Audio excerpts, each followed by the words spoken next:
नमस्कार। आज मैं उपस्थित हूँ आपके लिए एक शिक्षाप्रद कहानी लेकर, जिसका नाम है ईमानदारी का फल। एक लकड़हारा था जो लकड़ी बेचकर अपना खर्चा चलाता था। उसका छोटा सा परिवार था जिसमें उसकी पत्नी और 2 बच्चे थे। तो जो लकड़हारा था वो बहुत ही ईमानदार था और वह किसी को भी लकड़ी बेचता तो उससे उतना ही धन लेता जितना कि उस लकड़ी की कीमत है। उसके अतिरिक्त कोई उसे 1 रुपया भी देता तो वो उसे नहीं स्वीकारता। तो उसकी यह आदत मशहूर था, अपनी इस आदत के कारण वह मशहूर था। तो उसकी इसी तरीके से ज़िंदगी चल रही थी धीरे धीरे। एक बार क्या होता है, उसकी जो बेटी होती है वो बहुत ज़्यादा बीमार पड़ जाती है। तो जब वो उसे अपने ग्रामीण क्षेत्र में रहता होता है तो वो जब अपने क्षेत्रीय डॉक्टर को दिखाते हैं तो डॉक्टर उसे किसी बड़ी बीमारी के बारे में बताते हैं, जिसके लिए इलाज के लिए उसे शहर जाना होता है। और शहर में उसका इलाज होता और जो है बहुत ज़्यादा खर्चा आ रहा होता है, जिसका वो खर्च नहीं उठा पाता है और जो है परेशान होता है कि गांव में जो भी अमीर लोग होते हैं वो उनके पास जाता है और उनसे रिक्वेस्ट करता है कि हमें जो है मुझे धन की आवश्यकता है। अपनी बताता है कि मेरी बेटी बीमार है तो उसे इलाज के लिए जाना है, तो कोई भी उसकी मदद करने से आगे नहीं आता है। तो जो लकड़हारा होता बड़ा परेशान घूमता रहता है, कभी किसी के पास कभी किसी के पास। तो उस राज्य का जो राजा था वो बड़ा ही दयालु और मददगार था, वो सभी की मदद करता था, न्यायप्रिय राजा था। तो उस राजा की एक खासियत होती है कि वो जो है अपने राज्य में वेश बदलकर भ्रमण करता है और जो जो भी राज्य की अपनी प्रजा की समस्याएं होती है उनका निवारण करता है।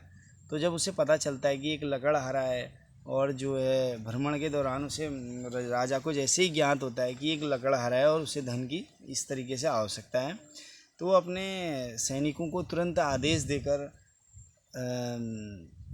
एक गठरी पैसे की तैयार करते हैं और जो है राजा उनको आदेश देता है कि रात्रि में जो है इस गठरी को उस गरीब की झोपड़ी में रखाना है। तो जब ये राजा महाराज जो है उनको आदेश देते हैं तो वो तुरंत आज्ञा का पालन करते हुए वो कार्य करते हैं और रात्रि में यह काम होता है। जैसे ही प्रातःकाल समय सुबह होती ही है तो जब वो लकड़हारा उठता है तो गठरी को पाकर बड़ा ही चकित हो जाता है कि इतना धन एक साथ और यहाँ कैसे आ गया। वो तो इतना ईमानदार होता है कि वो किसी का 1 रुपया नहीं लेता था, तो आज तो उसे पूरी गठरी घर पर मिल गई। अब वो जो है बड़ा चकित हुआ इस धन को देखकर, उसे कुछ सूझा नहीं। उसने उस गठरी सीधे उठाई और सीधे राजमहल राज दरबार पे चला गया। राज दरबार लगा हुआ था, महाराज बैठे थे, तो वो गठरी लेकर सीधे महाराज को प्रणाम किया और महाराज को पूरी घटना बताई और उस धन के बारे में बताया। तो महाराज तो पहले से ही जानते थे कि यह धन मैंने ही रखवाया है। तो वो उस जो लकड़हारे की ईमानदारी पे बड़े प्रसन्न हुए। तो जब उन्होंने बताया राज दरबार में उस लकड़हारे की ईमानदारी के बारे में पर सभी प्रजावासियों को, और जो अपना राज दरबार लगा था वहाँ पर राजा ने उसकी जो है बात बताई कि मैंने ये धन इस तरीके से रखवाया था। तो सभी बड़े प्रसन्न हुए कि एक आजकल भी कोई इतना ईमानदार व्यक्ति हो सकता है। तो इस लकड़हारे को जो लकड़हारा था उसे महाराज ने वो गठरी वापस भेंट करी और कहा ये पुरस्कार स्वरूप हम तुम्हें राज दरबार की तरफ से प्रदान करते हैं। और जो है उस जो गरीब लकड़हारा था उसे दीवान का पद जो है दीवान के पद पर आसीन किया गया। तो महाराज ने यह सम्मान उसे जो उसकी ईमानदारी को देखते हुए दिया।